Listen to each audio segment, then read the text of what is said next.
This is a Huddle Sports Network broadcast. You can find us on Roku TV, Amazon Fire TV, Facebook, and of course YouTube. Get all your NFL news here first.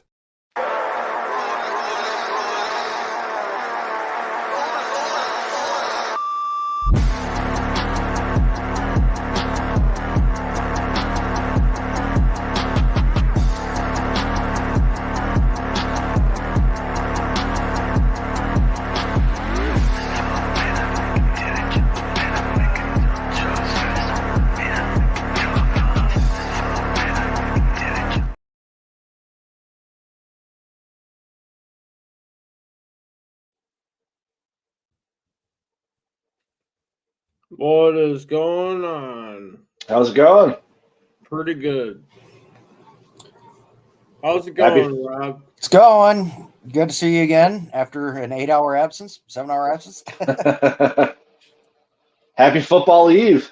Absolutely. Happy football eve, definitely. So tomorrow's the big day.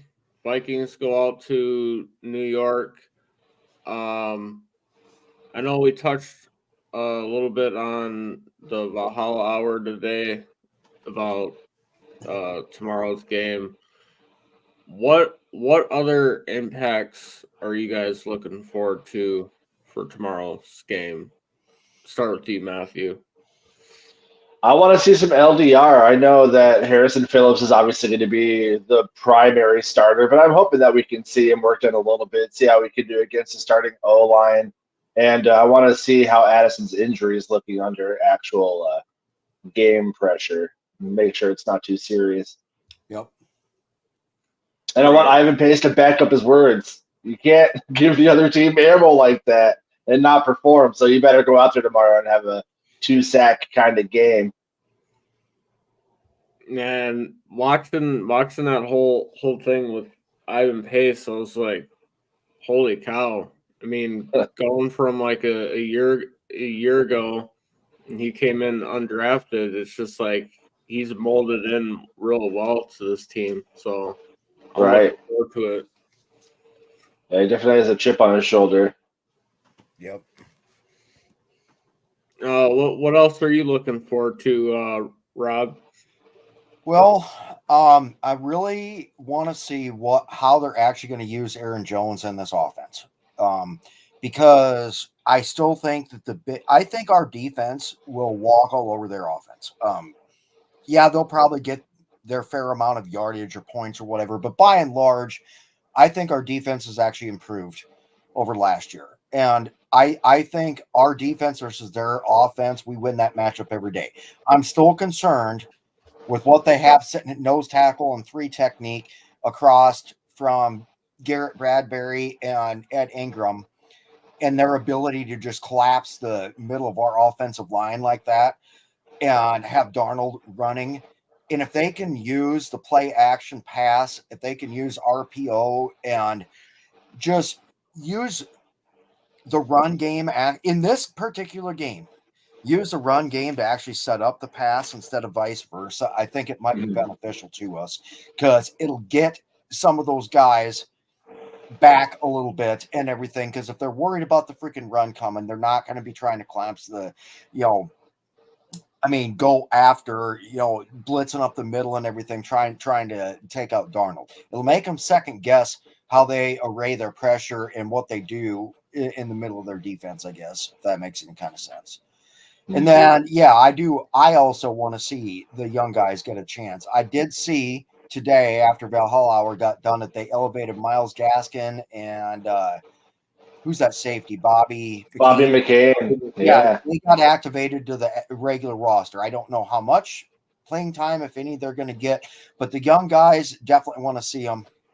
And I want to see all of the people that we paid big money for, mainly Cashman, Grenard, and Van Ginkel, get out there and actually make an impact, as well as giving Turner his chance to. I would like to see Dallas Turner get his first NFL sack of his career and everything against Danny Dimes. And if there was ever a great opportunity for him to do it, it's tomorrow against Danny Dimes. So those are some of the things I'm looking for.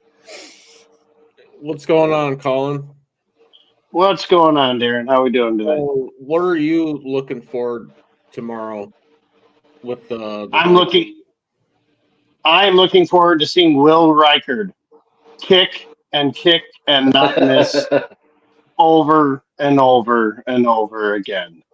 He's going to be the most boring part of our game, but finally a part of our game that we can actually rely on. No, besides that, um, I'm very curious to see the pass rush.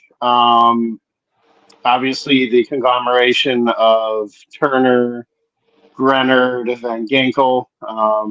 And I'm curious to see if we can hold up on the offensive line with a very formidable and very nasty defensive line from the Giants. Remember, they acquired Brian Burns on top of having Kayvon Thibodeau and Dexter Lawrence. So I'm really interested to see if a guy like Blake Randall can step up and be that starter.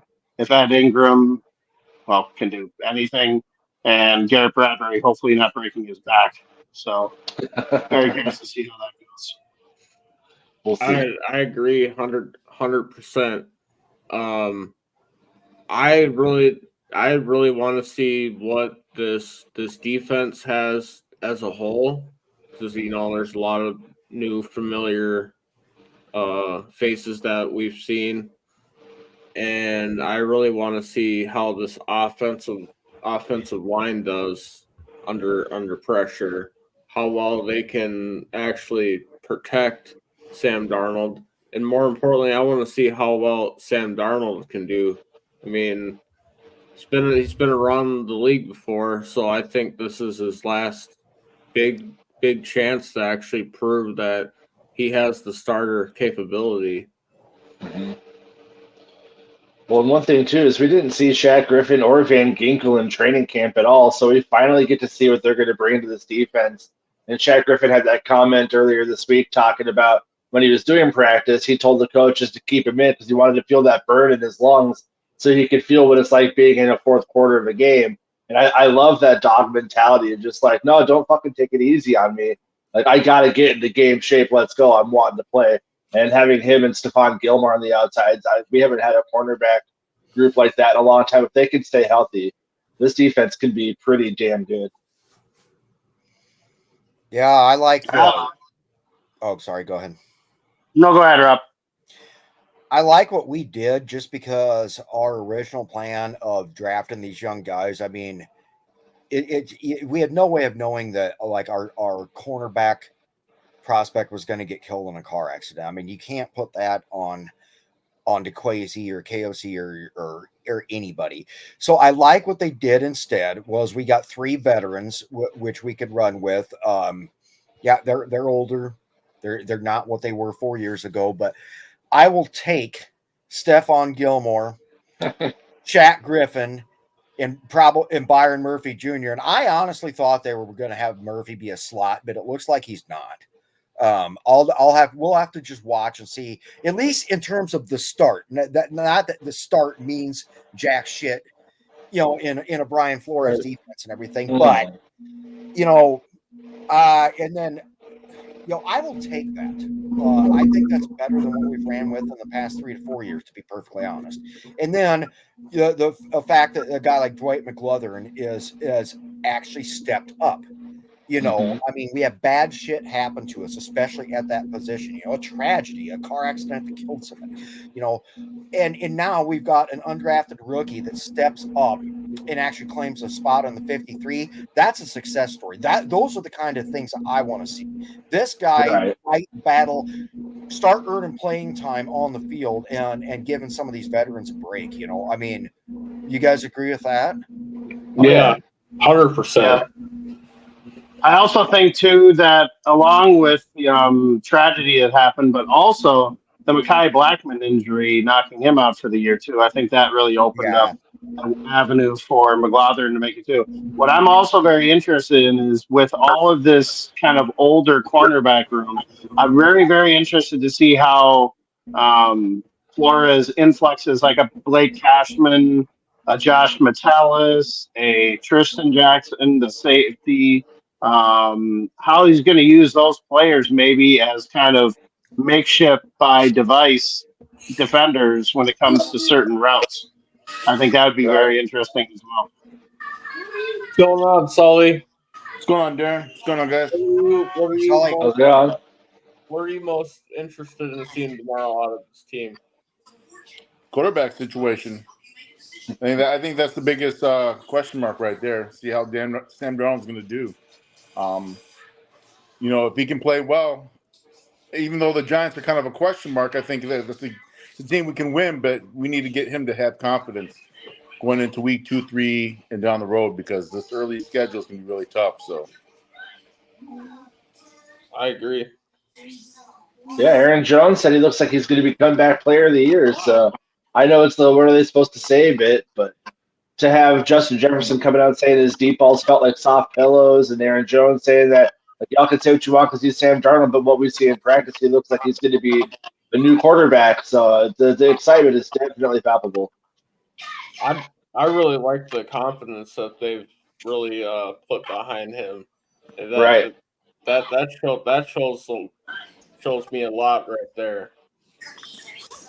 I think part of it too is the no lose mentality here. I don't think anybody's predicting the Vikings to make any noise in the division. So it's almost as though there's a pressure that's been lifted from Darnold. I mean, nobody is thinking he's going to do anything. So who gives it? Who gives a crap whether or not people do anything or not? I think having him be in there and everything can go kind of a movement, I think is going to help Darnold a lot, and it's not going to put as much pressure on him as some people may think. Right. right. This What's up, fellas? What's going on, fellas? Got Hello, Jeremy hello. Green, we got Ken Dobb. Happy football eve. I feel Yes. I feel like for Sam Darnold, this is going to be kind of a resurrection for him, and somewhat to a degree, because this is another chance for him to really prove himself. Now that he's got weapons, when he was in New York, he didn't have the weapons. He didn't have the weapons he has here. When he was in Carolina, he didn't have the weapons as he has here. So this is definitely an opportunity. Plus, this is a offensive explosion type of offense we got, especially Kevin O'Connell. He's an offense-minded guy, so. This will probably benefit him. So either he makes it or he's going to be a break. So I will say this: if we have any injuries to wide receiver, we had better not sign Robbie Anderson or Chosen Anderson or what he is. Oh, Jesus Christ. We better not. I do not care. We better not sign Chosen Anderson. I mean, There's two Darnold you had should DJ avoid. Moore. There's two of them you should avoid if you have an injury to wide receiver. Chosen Anderson and Slant Boy, because that guy never plays a full season. Well, and EQ, stay away from EQ too. But Darnold had DJ Moore when he's in Carolina. Didn't do much with it, but I don't disagree with John. No, I think I'm Darnold. disagree with that. I think Darnold. Hold on, JB. I think Darnold, though. You're right. The pressure's kind of off. No one's expecting it. But I've said this like all offseason since he went there. Just channel your inner neck beard, dude. Go be Kyle Orton for a season. You know what I'm saying? Just be Kyle Orton. Manage the game. If you got such a good offense, you just be Kyle Orton, channel the neck beard, you'll be good and you'll win games. That's all he has to do. He doesn't. I think the problem that Darnold had in New York, you have to be the guy, the superstar, the savior of New York, and you're the quarterback there. And then you get beat the hell down like he did. And you go to Carolina and you got DJ Moore. Not much else, but you're so beat down, it doesn't matter. And it's kind of like look what happened with Baker. Baker was the anointed one in Cleveland. Baker. Right? And then they jettisoned him for the happy ending guy. Right? And then what happens? He goes to two different teams, doesn't do much, and then he resurrects himself in Tampa. This could be Darnold's Tampa. But he has to not try to be the savior of the Minnesota Vikings. He just needs to be a game manager. If he does that, the other shit will actually come. So for tomorrow, Ken, the biggest thing he has to do is not turn the ball over. And if we can win the turnover battle, we can win the game.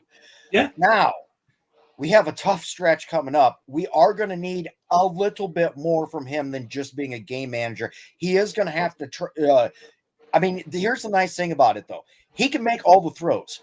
We don't have to worry about nobody can get the ball downfield to Justin Jefferson and Addison. He can launch that bitch 65 yards in the air if he needs to. He's proven that multiple times all throughout, training camp, preseason. He didn't play hardly at all in preseason. In fact, he didn't. But we've seen plenty of footage. They're not worried about that. What they're worried about is the accuracy, the consistency, and the turnovers. So in that aspect, and if you notice, we talked about this in the earlier show too, Ken. Justin Jefferson had a message amongst all the audio clips that are out there with, Ivan Pace talking shit about the Giants and everything else. Justin Jefferson's message to Darnold was, trust me, give me the chance. And it was almost a backhanded insult to Kirk Cousins for not trusting him and giving him an opportunity. Because with JJ and Addison, and when in week 7, probably when we get Hawkinson back, if you can put the ball in the right spot, those guys will get the contested catch more times than not. They have a better than 50% contested catch rate between those 3 guys and everything. Darnold has to be able to trust those guys. Also, again, getting back to the quarterback's best friend, what Aaron Jones does, it's important that they win this game. He needs to establish confidence and understand that he can win in a hostile environment on the road with the team and the players he's got around him. This is a good trust-building game, and if they get a W out of it, I feel a lot better. I still don't think we're going to do very good against the Niners, maybe next week at home. But then again, I didn't think we were last year when we beat them too. So I think it's all that. important. I'm sorry, all that comes from those game managers. If he's game managing, he's going to put the ball up and trust his receiver, right? That's all game managing. But the difference is, as a game manager, you're giving the receiver the trust he's asking for, and you do it. When you're trying to be Superman, you're trying to force the ball in places you should have never even tried to force it. If he's throwing the ball up for his receiver who says, hey, trust me. Okay, I'm going to trust you. And he puts the ball up for him to get it. That's not trying to be superhero. That's him still game managing. It's when he tries to create stuff that's not even there. That's when Darnold gets in trouble. But everything you're talking about, he can just be a good game manager and trust JJ and put balls up for JJ to grab, right? That where only JJ can get it, or even a marginal 50-50 ball, and that's still game managing. He doesn't have to try to create, these dynamic plays. He doesn't have to let his weapons do that for him. Put the ball where that receiver wants it. Let the receiver go do it.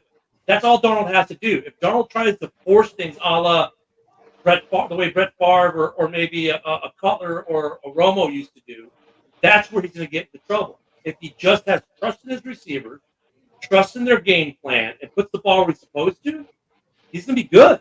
And you guys can win games. You could beat San Francisco. Here's another thing I'm curious to see exactly how the offensive line is going to do with pass protection tomorrow. So that's another question mark right there, too. So as we talk about Sam Darnold playing well, he has to have good pass protection. So that's going to be another thing we're going to find out tomorrow. Guess who's visiting Green Bay? Ryan Tannehill. Nice. I figured. But just to get back to your point, Sully, Vikings fans need to mentally prepare themselves tonight and tomorrow morning for the fact that one of the best nose tackles in the National Football League is lining up on the other side of Garrett fucking Bradbury. Just understand, it's probably going to be a little bit rough, I will say one thing, since we have Jeremy and we have Ken on here. So far, I'm on track. Last Saturday, I predicted the Packers would lose, but that the Lions would win and actually kick the shit out of the Rams, and that the Bears would win in convincing fashion too against the Titans, because I just don't see any scenario where Tennessee goes up there and pulls off a win, and I have us winning in a squeaker. So I'm a quarter of the way there, guys. Yep. I kind of have been on the same page. I have it more of a coin flip, and I literally have a coin that says hell yes or fuck no.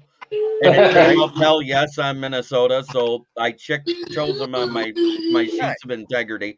Right now I'm 2-0 because I did pick even though I said on YouTube I thought Baltimore could win, on the sheets where I'm paying in a weekly pool, I chose Kansas City because I'm not an idiot. I think we can all agree here that we wanted Philadelphia to win last night or yesterday because It's me, Rob, and Darren did not want to hear Bill Ness in his fucking mouth this morning. But you know what? But you know In what fact, we the didn't silence want. was very nice. What we didn't want was exactly what happened towards the end of the game. We Right. did No. not want to see Right. anybody injured. And I Nope. said, first and foremost, on my Wednesday show, what I want for every team in the NFL is no one to be injured, because I don't want to hear that there's these asterisk wins, that it's an asterisk year, or any of that shit like we always hear when somebody important is out for a team. Yeah. Well, the problem for and I agree. None of us wanted to see Jordan go down. Luckily for them, it looks like it's only 3 to 6 weeks. Unfortunately, though, the way this division is, as good as this division is, that might be just enough time to cost them any shot at the division. Hey, That's does any, what's the update on Jordan Love? What's his injury? It is his MCL. 3 to 4 weeks. It's 3 to 6. No, it's 3 to 6 weeks. It's a 3 to 4 week minimum. MCL, it's an MCL sprain, I think. Yeah, it's a sprain, or basically it's a bruise of the MCL ligament, which is the ligament that goes from your femur to the front fibula. The bigger bone in your shin. The problem he's going to have is, even, let's say they get him back in 3 weeks. That every time he gets hit, and Packer fans are on pins and needles, because he won't be fully healed until probably next season.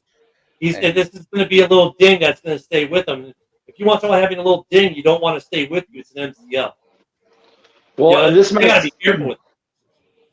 Well, this might sound like a knock too, but a lot of the success he has is getting out of the pocket and letting Kraft get wide open, and he just hits him on a rope.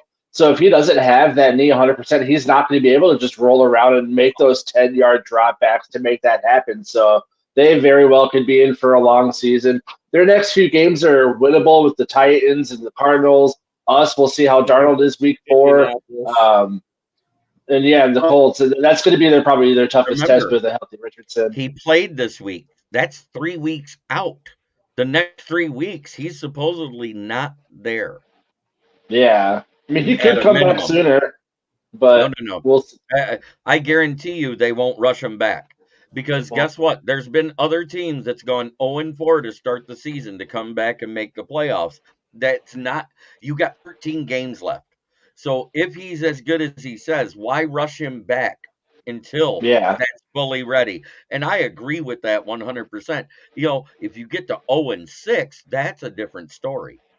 But 0-4, you get 0-6, just don't even worry about him. Just go with what you got, call it a year, and don't risk, re-injuring him where now he's missing part of next season too. That's the problem Green Bay's going to have to manage. It's like, and it's how they exactly right. MCL sprain, which normally inflates a tear easily. Yep. Basically, for a week, he can't even put weight on his leg. I wouldn't be surprised. Elevated. I would be surprised. They say 3 to 6 weeks. I would not be surprised if it's more towards the 6 versus the 3, because it does invite the tear easily. It's like it's the worst place you could be dinged up. Coming to season, a hamstring, you can kind of work around a little bit, and maybe you miss a week or two. An MCL, you tear that bad boy, you're out for the season and maybe part of next season. Right. I mean, JB is right. Like, I think they go. I think they'll look how it goes, but if they go, I don't think they'll go 0-4, 0-5. But if they're like in danger of not even competing for this division, I wouldn't be surprised if he went to the 6 or 7 or the 8 week, and they just said, we'll just get a good draft pick and go. Well, you Bears fans are lucky, okay? Your Bears fans are lucky, because now Malik Willis is no longer playing for the Titans, and now he's with the Packers. So I'm telling you what, they're going 5-0 with Malik Willis. If anything is telling me about that last play of the game last night, you guys are lucking out playing the Titans this week with that whole banana eating Will Levis as their quarterback and dipping it in some mayo. So you've got that going for it. So, hey, who's seen anything about Tannehill? Because I was just looking. I can't find anything. Greg, I was just being sarcastic. It's just a visit. It's not it's an inquiring. You know what I mean? Okay. It's just a visit. No, not that they're signing him. It's just a visit. Right on. Hey, Let's try to rumor that Mitch Trubisky's in Green Bay. That would be a really good rumor. Justin Dude, they Fields. love him in Buffalo. They ain't letting him go. Say what you He want loves about Mitch. Buffalo. Buffalo loves him.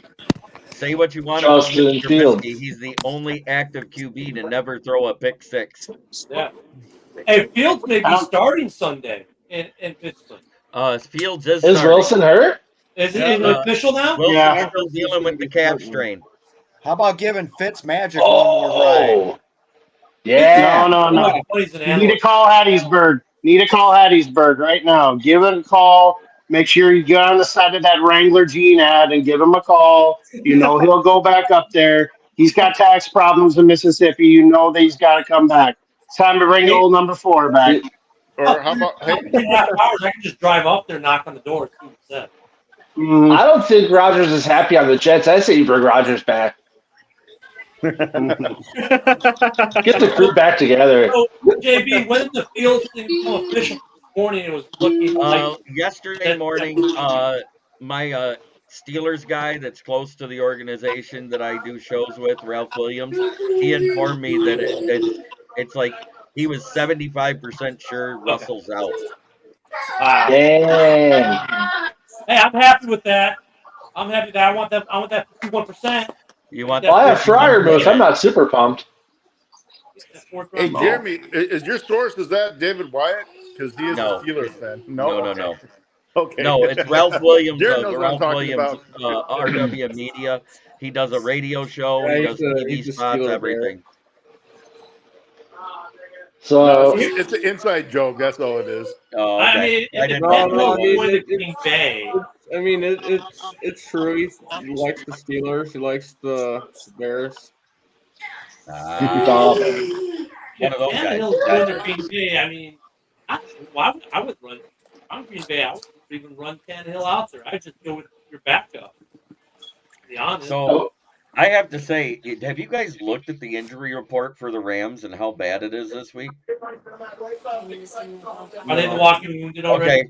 Wait, their left tackle is suspended 2 weeks. Their right tackle is on the IR for 4 weeks. They just put their CB2 on the IR for 4 weeks. Their starting safety was already on the IR. Their center's on the IR for 4 weeks. And Jonah Jackson, that just came back of injury because his mangina finally healed, he gets to play at center for the first time since his freshman year at Rutgers University. Wow. Sounds like a Super Bowl team to me. So if the Lions lose tomorrow, It's awful. There's no excuses. That's what I'm saying. There's no and excuses. Stafford's for a dinged loss. up too, isn't he? Isn't Stafford just got back up from a hamstring strain, and Puka Nacua just recovered from bursting the bursa sac on top of his knee. So literally, he just got to where he could bend his knee fully this week and return to team practice. I don't even think he's going to be 100%.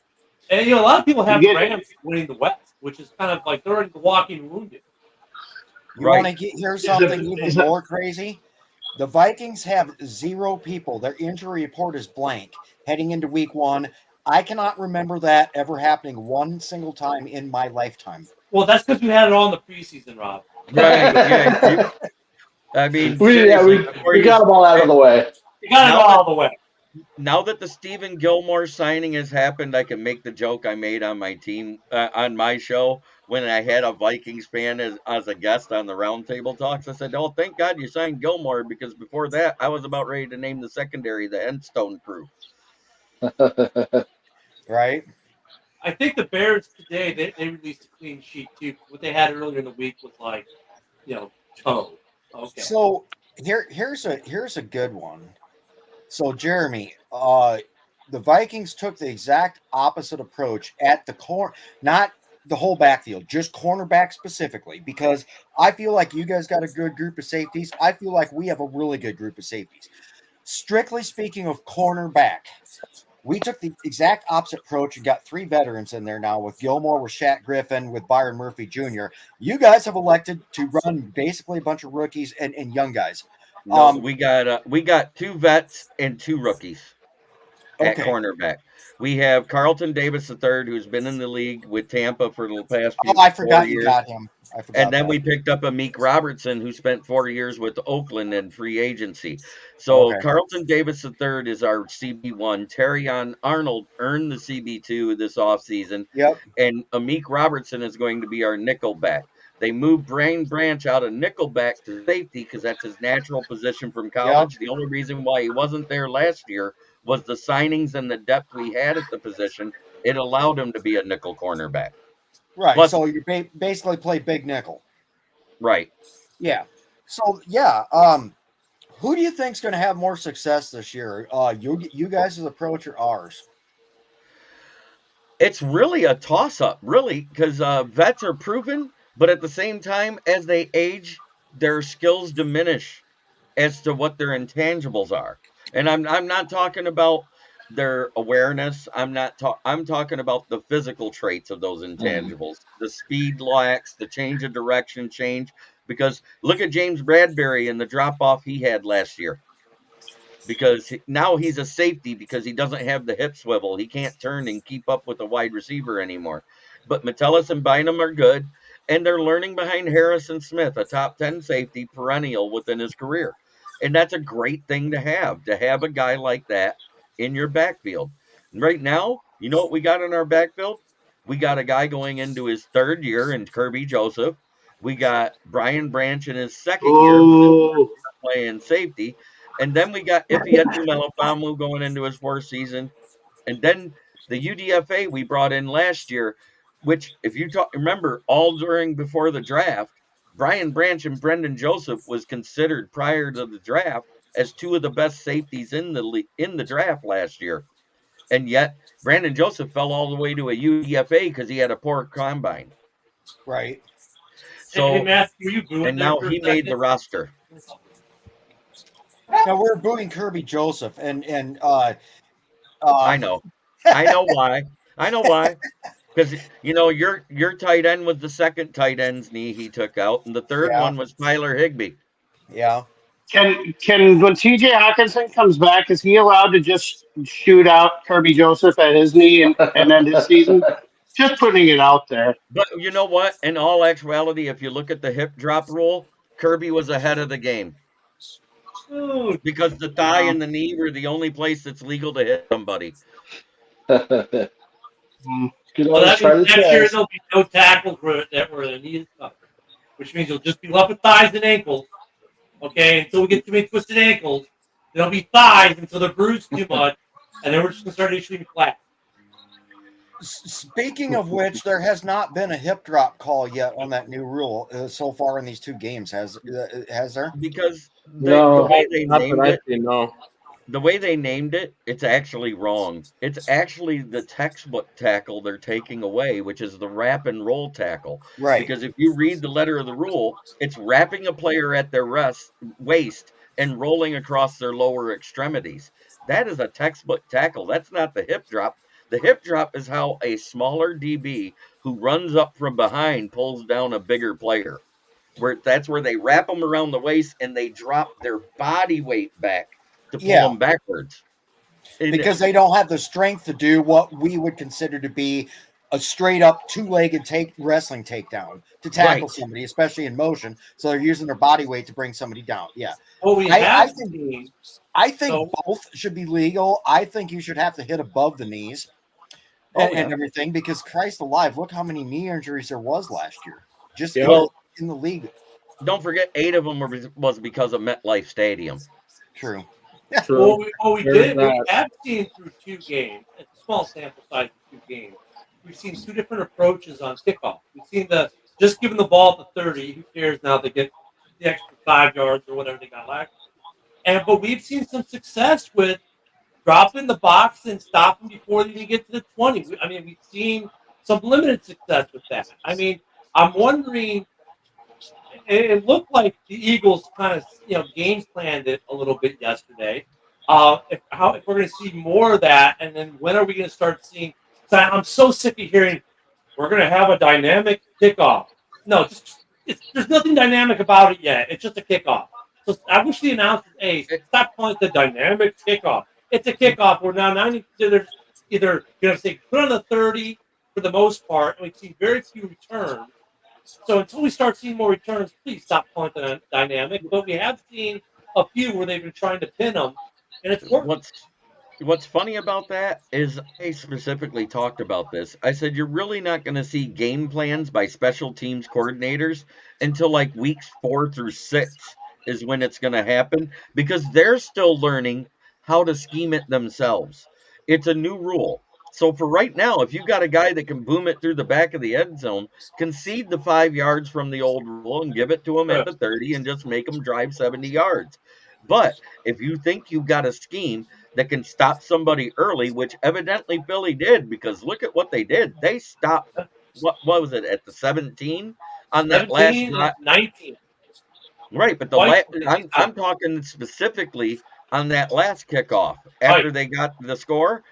They stopped them at the 17, and that's a bigger reason why it was so much harder with so little time left on the clock for the Packers to be able to do that. Give the Packers credit, though. It's the first time I think we've ever seen Jordan Love get out of his own red zone without going 3 and out. I mean, that was the thing, right? But I mean, it's going to be interesting to see. And I kind of agree it's going to take some time for them to scheme up. But we saw, I mean, how bad do you have to be when they put it to the end zone and still get a 10-yard penalty for holding when they can't even leave until the ball's hit the ground? I mean, there was a 10-yard penalty for holding. It was one of the 2 games. Was it last night's game or no? It was Thursday's game. No, I think that was in the Chiefs and Ravens. It was and the ball goes through the end zone. Yes. And you get the holding call, and it's like, dude, how bad you got to be? If it's in the end zone, as soon as the letter of the rule is it either has to be caught in the landing zone or as soon as it gets to the end zone. That's when the players can start moving. And literally, the ball was going into the end zone. They started moving, and one of those guys held somebody at that line. And that is so idiotic because they could have had it at the 30, but no, they end up with it at the 20. Yeah. So something that's really grinded my gears about watching these first couple of games. Number one, I do think the dynamic kickoff thing is the dumbest thing I've ever heard in my life. They might as well just play the theme from American Gladiators when they kick it off because it's the dumbest thing ever. Number two, and I don't know about any of you guys, the first 2 games, especially in that first game with Kansas City, I don't know. Do they sell refs jerseys at like Champ Sports or online? Because I swear to God, if they called one more illegal procedure penalty on the left tackle or right tackle of any team, these football games are going to be 6 hours long because literally every single play they could call that. And I'm sorry, I don't want to hear the officials 5 plays in a row going illegal procedure, left tackle, illegal procedure, left tackle. I mean, Ronnie Stanley got called with it 3 times in a row in the first minute and a half of the game. And the game ended up lasting like an extra half hour because of these stupid calls. Like, they need to figure out a way to regulate that because that is the dumbest ass shit I've ever seen. I do not want to watch that whole season. We sell those jerseys on the back of like the place of employment. Don't mess with me. Oh, there's a site you can get ref jerseys? Oh, I'd love it. Please. At the end of the show, please give me the link for it so I can start buying them. I want to see if I can get an autograph at the next game I'm at. That's what we do for JB's side hustles. We sell the referee jersey on the back. That's fine. Whatever. But I mean, give me any way that improves the quality of gameplay by having that particular rule in there about your helmet having to be level with the center's belt buckle, basically, or whatever. Yeah. I don't see any benefit that's going to bring to either the gameplay, the pace of the game, or making things more fair for the pass rush. This is reactionary to Kansas City last year because everyone bitched about Kansas City and how their offensive line was looking. So the NFL said, okay, fine, we're going to start calling it. And who benefited from it? Ironically, again, Kansas City, because they got hit that, they're going to come after it this year, so they fixed it. And now everyone was bitching about is getting dinged for it. And Kansas City's like, see, we weren't doing anything wrong. I mean, they were complaining about Taylor. That Taylor guy is offside every play. They could literally throw a play on they could throw a flag on Jawan Taylor every play of his career because he's moving on every single play of his career. That happened in Jacksonville. It's happened in Kansas City. He does it every play. He did it at Florida too. Here's why that rule is in place, because it actually does favor the tackle if they're further back, because they're more in position for the way the defensive end attacks to negate a pass rush. So, what you're talking about, if they're 6 inches further back, they're able to position themselves more outside. Do you know what I'm saying? They want their Yeah. shoulders square and they want that the crown of the helmet right at the waistline of the center.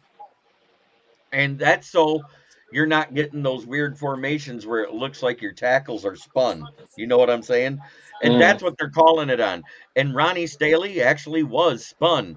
He was spun out. That's why his helmet didn't line up right. His shoulder was even with that waistline, but not the crown of his helmet.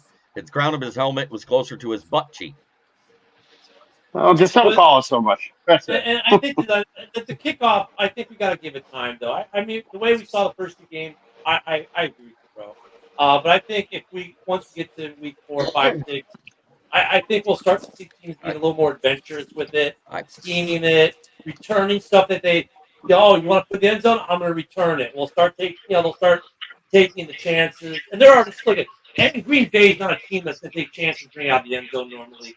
But Chicago will, right? We know Velus Jones will do that. He's got the speed.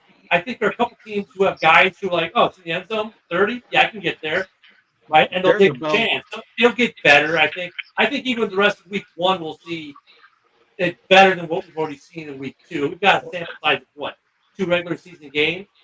right. Give it some more time. But I think, look, it's better than the old way in a way. I mean, and even if it's not, if it's the same effect, the net effect is change is 0. Okay, well at least we don't have these.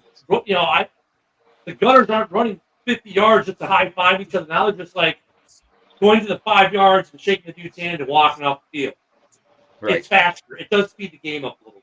As of this exact second, they have Ty Chandler listed as a returner, and I'm here to say that me personally, I'm fine with seeing everything be a touchback and not watching that. On behalf of the Vikings, these guys might disagree with me, but yeah, I think we can do better than that. So I have what I Kyron would say- Williams in fantasy football too. I don't need Kyron Williams back there returning kicks. No. Okay. No. And here's what I have to say.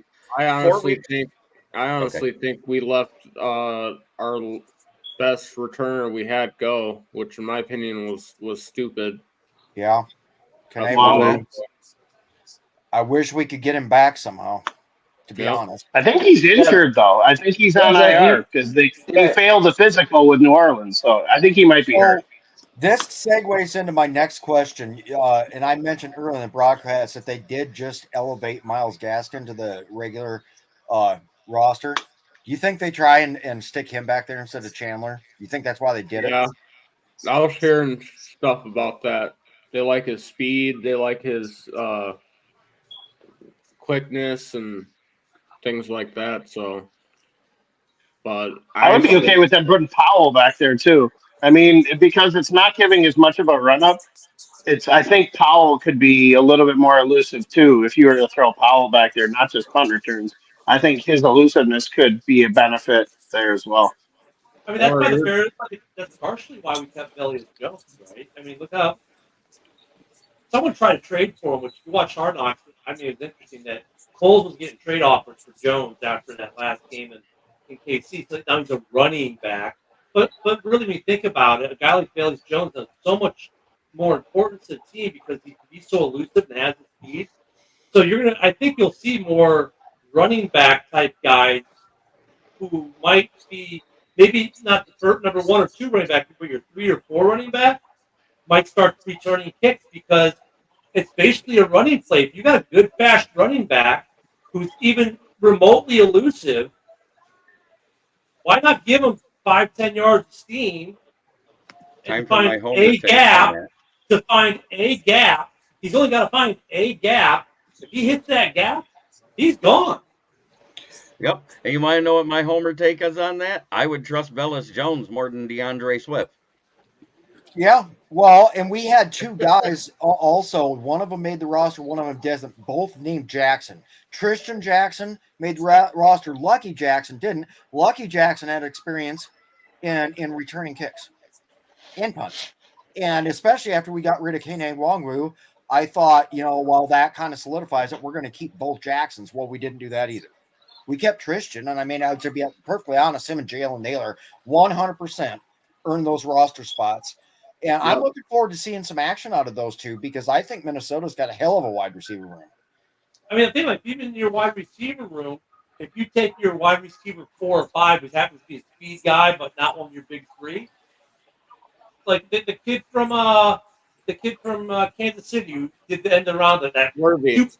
Yeah, like, dude, throw him back there. You got the speed. He's not. If not now, KC probably needs him as more as a receiver right now for the speed.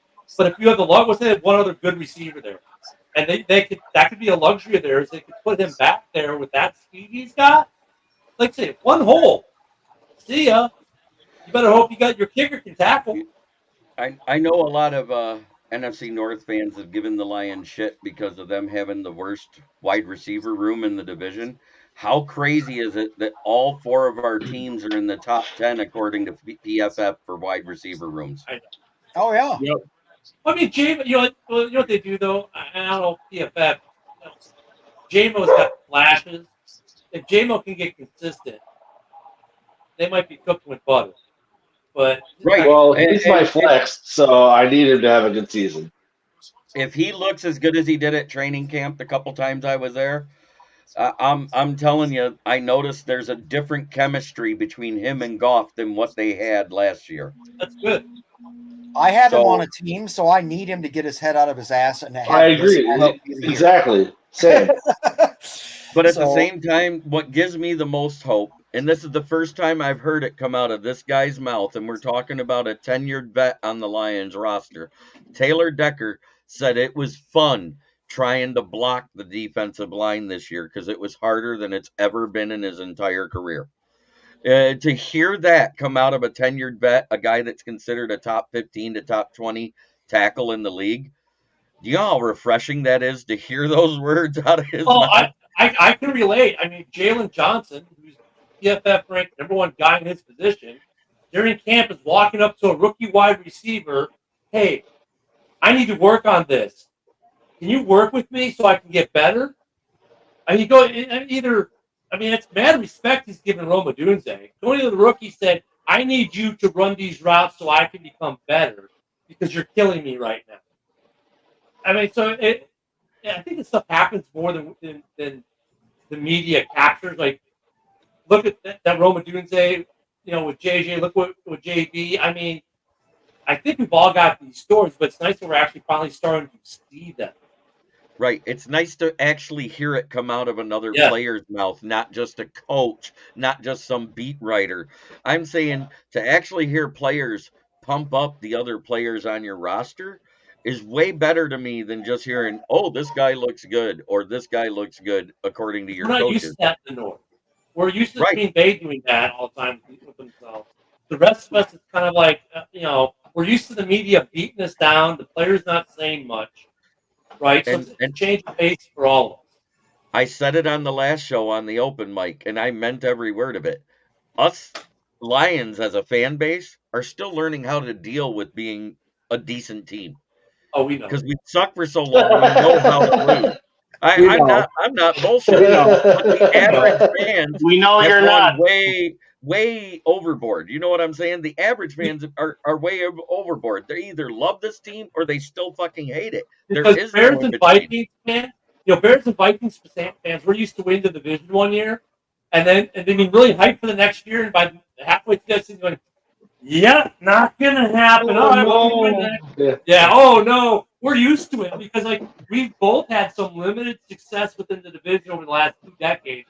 We'll win a division title here or there, and then it's back to 3 or 4 years of nothing. And then we'll get our hopes up, and someone will get injured, and they'll go right back. And Green Bay sits there. Oh, we only needed to win 9 games to win the division this year. Look how awesome we are, and that's why their heads are like that. Right. Hey Ken, I have a question for you, Ken. So when the Bears had this draft, as much as I do like their own Dunze pick, because I feel like that's a foreshadowing for when Keenan Allen after 1 year leaves. I think that's a great walk into it. But I ask you a question: how did you feel about not drafting Oli Fashanu, the left tackle from Penn State, to give your quarterback the left tackle to go with him for the next 10 years. How did you feel about that? Because I like our current left tackle, who's also a young guy with only 2 years in the league now, so this is year 3. I think we're fine. Who's your tackle? I don't even know who your left tackle is. I'm sorry. It's Braxton Jones. He's been there the last 2 years start. So no, I think Rome is more. And was it JB? Was it you who said this? Or no, it was Ken or Rob. They think Rome. No, Rob thinks Rome is going to be the best receiver in Chicago by the season. I think Keenan Allen. No, I could. Keenan Allen doesn't have to be phenomenal. That's the beautiful thing about the Keenan Allen trade. You know, he's a 1-year rental, okay. But that wide receiving room is pretty damn good. That running back room, you know, there are a lot of but honestly, the Wheeler injury, a couple injuries in the preseason made things easy for Cole because he was going to have to make some really tough choices. The injuries made the choices for him. He was going to have some tough choices in the running back room and in the wide receiving room. And I don't think, and the cool thing is, wide receivers we cut, the running backs we cut, we retain. Wheeler's on the IR. Colin Johnson's on the practice squad. I think he's going to be great for coming onto that roster next year when Keenan Allen's gone. And he's the tallest wide receiver. He's the biggest wide receiver in the league. So, I mean, he won't have to be a 1 or 2. He can just be a 3-slot guy at however big he is. You know, so, I mean, there's promise there even in the backdrop of Keenan's only a 1-year guy. Could he be a multiple-year guy in Chicago? Let's see. I mean, I think he could be. I think it just depends on how much he gets the money in way of winning. If he values the opportunity to get a ring, I don't think the money becomes an issue in Chicago for him to stay. If he's just after one last payday, then he's going to end up somewhere like Carolina. And get payday but not win anything. If Rome does anything like what Jordan Addison did last year, which is make your current wide receiver 2 irrelevant, like what Addison did with KJ Osborne, that's probably where you guys are going to see that you have Keenan Allen on a 1-year rental, and that's where you move your kid up in there, kind of like exactly what we did. Because Rome is really going to be in the 2 spot as far as playing. I mean, Keenan's going to be in the slot. I mean, Keenan's listed as 2, but he's going to be in the slot, and that's where Keenan's best anyways, in the slot. So, and now you got Colin Johnson in the wings. You got a couple other guys in the wings who can just take that spot. Keenan Allen, his value is more towards really. I mean, yeah, there's game value, but he's added a lot of value just for what he does in practice, what he does in the meeting room, and all that stuff. Especially with having a young, high draft rookie. Between having DJ and Keenan there, I mean, Rome has got. You know, you want to talk about good education. You know, I mean, so it sets Rome up for success. So if he's a 1-year rental, it's more about setting up the young guys for success than it is, I think, about what Keenan. It's kind of like the tight end. Why do we have the oldest tight end in the history of the freaking league, it seems, on this roster? Because of everything else he does. Besides the fact he's probably still the best blocking tight end in football, but look how much better Cole Kmet's gotten with him being there. Look how much better all the other tight ends are getting just because he's in that. Hell, he's got more experience than a tight ends coach. So sometimes you get a guy on a contract, not for what he does in the field, per se, but for everything else. And if Keenan Allen wouldn't have gained 40 pounds and looked like Eddie Lacy coming in as a wide receiver, he wouldn't be lining up at slot or tight end. You're insulting Ezekiel Elliott with that comment, by the way. Just putting it out there. It was totally meant that way. Ken, you know what you could do next year? Well, it came across well. You know what you could do next year, Ken, is you guys could draft Luke Lachey out of Iowa at tight end, and then the entire NFC North would have the most epic powerhouse offenses in the history of the National Football League with all of our Iowa tight ends as fighters. You know what's funny, though, speaking of the draft next year, usually I know what they're going to have an idea of what they're going to want to draft a year ahead, right? We always do usually. Hey, we did a kicker in the second round.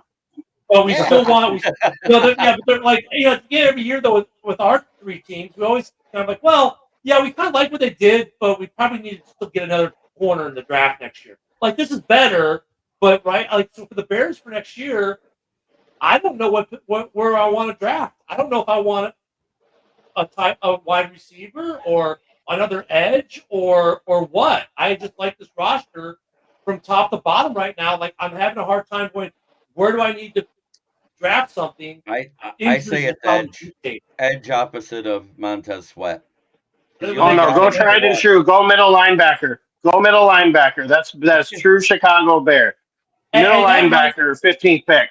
And that might be, you know what though, that might be a little bit more on point because I think they found the future with the kid. For what Chicago does, yes. Yeah, the kid they found in the 5th round, he's not meant to be the starter this year. Next year though, him opposite of Montez, I think that edge is taken care of.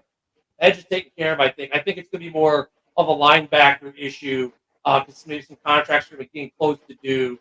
So we're gonna maybe I could see more of a linebacker defensively. And offensively, they're just going to keep drafting line. I mean, you can never have too many old linemen. You can never have enough. Nope. Maybe interior defensive line.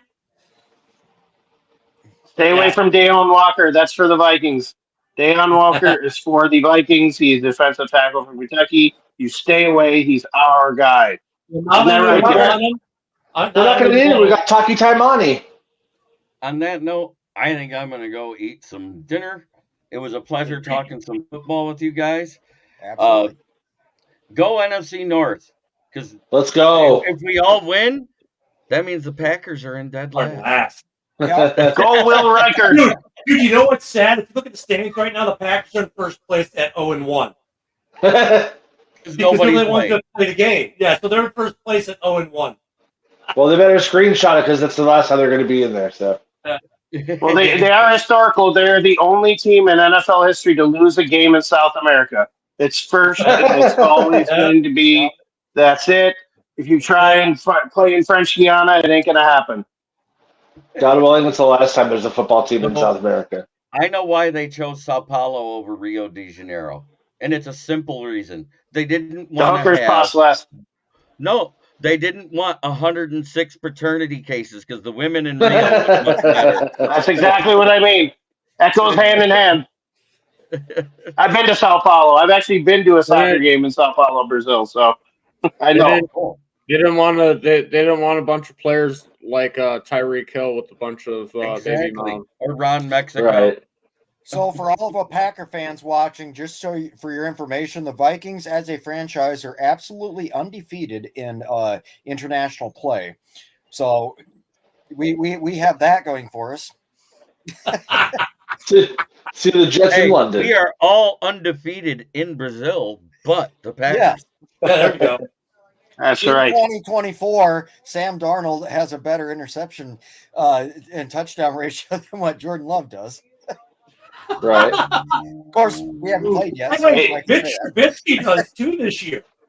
Mitch Trubisky and even better, and even better completion rate than Malik Willis too.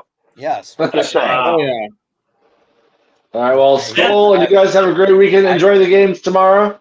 Skol. I have a better completion rate than Malik Willis in the NFL. Go Bears! Mm-hmm. Have a good night, everybody. Take it easy, Jeremy. Yep. Have a good one, Jeremy. Oh my God! Yeah, tomorrow's gonna be fun. We're here. Can you believe it? Yeah, I know. It's been a long wait. Things did not pan out the way that we were hoping to on a couple different things. You know, with the car crash fatality, meniscus injury to our quarterback of the future. Not that he was really going to play much, anyways. I don't think. But we're here. We're going to make the best out of it. And I will say this because we said it earlier too, Ken. You could take any one of our teams. Let's just pretend this Jordan Love thing ain't happening. All right. Any one of our teams, you put them in the NFC South, they're the NFC South champion. Yeah. Might possibly also be the NFC East champion too. Any one of our NFC North teams. We're that good of a damn division this year. This is the first year where all 4 teams can look at their schedule before the season started and say, I have 17 winnable games. Because every year there's always that one, like, yeah, they're going to blow us out. As a fan, there's no way we can beat these guys. I don't think the Chiefs are on anybody's schedule. No, I don't think they are, but they're beatable because we saw it last year. They're beatable by NFC North teams. Yeah, but this year though, the Chiefs and the refs. Yeah, that's but I mean, all 4 teams have 17 winnable games. Now there's some question marks, right? We have a rookie quarterback. What will Sam Darnold do for you guys? You know, Now Green Bay, what's their quarterback?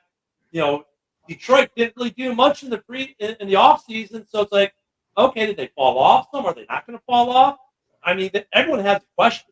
It's not that we're saying we don't have questions, but we all have 17 winnable games on our schedule, which is I can't remember the entire North looked like that. True. Yeah, And I don't think anyone gets swept in this division this year. I mean, Does Caleb Williams have a sponsorship with Revlon now for his nails, though? I'm just curious when he's going to show up on an ad for Revlon during an afternoon soap opera. Hey, I'm sure he's already talking to the Worm, and they're talking strategy. I mean, remember, we had the Worm in Chicago. We don't care. He can go wear a white dress and marry himself. Dennis already did that. We don't care. I mean, I love how Packers fans especially to dig. It's not. We don't care. I like how you have a very Chicago White Sox-like opinion like that. We just don't care. Jerry Reinsdorf just doesn't care. It's more of it's not the White Sox suck, so forget the South Side. Oh, I'm historic though. You have to have questionable moral standards to be a White Sox fan, okay? But I mean, look, for the Bulls, we had the Worm. We didn't care what color his hair was, his nails, whether he was wearing a dress. We didn't care. It's the same thing with Caleb. Like, who cares? As long as he's doing what he's doing on the field. I mean, it's not look at what's the sprinter? I know, I'm only kidding. I know, but what's the sprinter for the U.S. that won the 100, but he didn't win the 200? Like Noah Wiles. Lyles. Oh yeah. He painted his nails for the Olympics. I get it. The younger I think generation. you have to try really hard to lose as many games as the White Sox did. I'm just going to put that in there. The White Sox suck. You have to look at. If you're a White Sox fan, I have to question your morals because only they think it's okay to run out to third base, stab a ump not once but twice in 2 different seasons. So I mean, White Sox fans are a little questionable. I'm a North Sider. You're questionable if you walk up to the ticket booth and pay for a ticket to go to the White Sox. Yeah, you got question your own morals for doing that. Putting it out there. I mean, the White Sox hold a special place for stupidity in all sports, but the Cubs are hot right now too, right? It's the wrong time. They just threw their first combined no-hitter. Oh, Twins! Oh, geez. But Caleb, I'm interested to see. Damn right. I'm looking. For me, honestly, I'm hoping we break the cycle. I'm hoping that that Foles. I mean, you have to admit, objectively, Foles is changing everything about this team's culture, and one of its stated objectives is to break the cycle. Draft quarterback, fire coach after one season, rinse and repeat. Right? I think Flus is safe this year. He's not in the hot seat. Packer fans are he's on this list as number 5. They obviously don't listen to our GM. I think Flus has got 2 seasons with Caleb, and I hope Caleb finally pans out as a draft pick. But I think that Foles, though, and here's the other reason I have hope that Caleb is maybe not as is 100% what they advertise, but better than average. Look at our 2 backups in Chicago. Both undrafted free agent rookies from Division II. And one hasn't had any playing time yet. Our number 2, Dage. I don't think anyone would be unhappy with him as their backup. And he's also the reason Mahomes is in safety. So Foles knows quarterback. If I were the Chicago Bears, I mean, Matt Eberflus to me as the coach of that team is very much like Dennis Allen in New Orleans. It's just a misfit team. And if I were to go for a coach, if I were the Chicago Bears, I would pay the offensive coordinator, Ben Johnson from the Lions, $10 million a year and say, this is your baby, Ben. He's more That's who I would pay. He's more like a Lovie Smith, to be honest with you. His defense is ridiculous. He's a defensive coach, and his defense is ridiculous.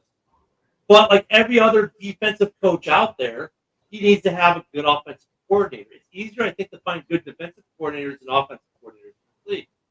And Shane, that's the same reason why I feel like the Vikings need to re-sign Brian Flores to a contract that is comparable to Kevin O'Connell's, because Flores is such a defensive guru that, to me, I don't know if he'll ever get another head coaching job, But to me, that will keep him there. And if I were Flores, I'm like, you're going to pay me the same as a coordinator as you would a head coach. Why Yep. would I want to leave? Well, that's As like long Shane as Waldron. as long as that litigation is going, I think it really works in our favor It because does. nobody Yes. else is going to touch him. We can keep, re-signing him and everything. And like you said, depending on the outcome of that, I don't think Minnesota is going to give a shit because he's an incumbent. We already got him. Depending on the outcome, whenever that case is settled, then that could also, be a thing as to where that puts a damper on him getting another head coach position, which I want the best for Brian, but ultimately it's probably money. Pay him good money. And let's fucking keep him around. Let's have him for 10 years. Let's have some look at continuity. offensive coordinators. Why do they get hired as head coaches at a higher rate than defensive coordinators? Because offensive coordinators. Because it's an offensive lead. It's really hard to find a good one. The last one we had for 1 year, and boom, head coach Miami. Now he's kind of faded away. But like with Waldron, we may only get 1 year with him. This offense, let's say Caleb is what they say it is. Let's say this offense let's say Caleb has a 4,000 yard. This offense, let's just say, is off the chain. Let's say that happens. You're going to tell me that Shane Waldron is not going to be one of the most sought after head coaching candidates next year? Well, if the Bears offense goes off on the hot seat this year, that's going to get shit canned because most of them already did. Dennis Allen from the Saints. Dennis Allen for sure. Not even a question. Maybe him. I mean, I don't know. It's hard. I mean, Mike McCarthy. Mike McCarthy. Yeah, McCarthy could be on the hot seat. And then you got Reed may retire after this year. So that could be an opening. Right? But I think they're just going to promote Nagy. Nagy's going to be the next head coach. I think he's being groomed to be the head coach, which is fine. And that's fine because he learned. What now? The Cowboys firing McCarthy and trying to get Belichick would be the most Jerry Jones thing I've ever seen in my life. How about Robert Saleh with the Jets? No, that's tough because last year they'll chalk up to the injury. Now, if they suck again this year, yeah, I'd agree with you. I think he's got a little bit more rope to hang himself with than some other guys do. Because last year they can just say, hey, he lost Aaron Rodgers 4 plays in. You can't replace him. He's a possibility if they don't perform well in New York this year. But that's probably for Chicago. If this Bears offense goes off, they're going to have to pony up some money to keep Waldron to not leave as a head coach. Because you look what happened in Detroit. That doesn't happen often. Your offensive coordinator says, I want to stay and see this through and not be a head coach. And he stayed in Detroit, right? You don't see that often. So I think the Bears have to be ready. And thank God coaching money doesn't count against the cap, right?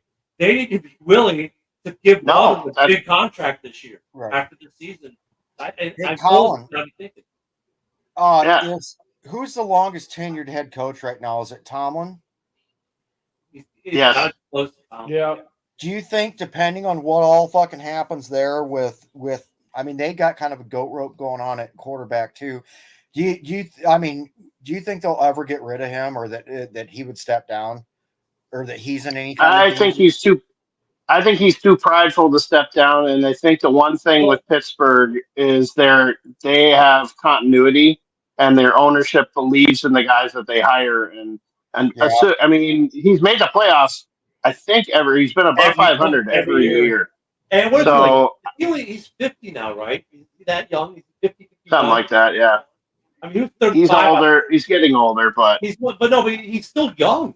That's the point. He's still young compared to a lot of head coaches. So, if they were to move on from him, he would be the number one. He'd be the number one contender for a job if he were to get let go from him.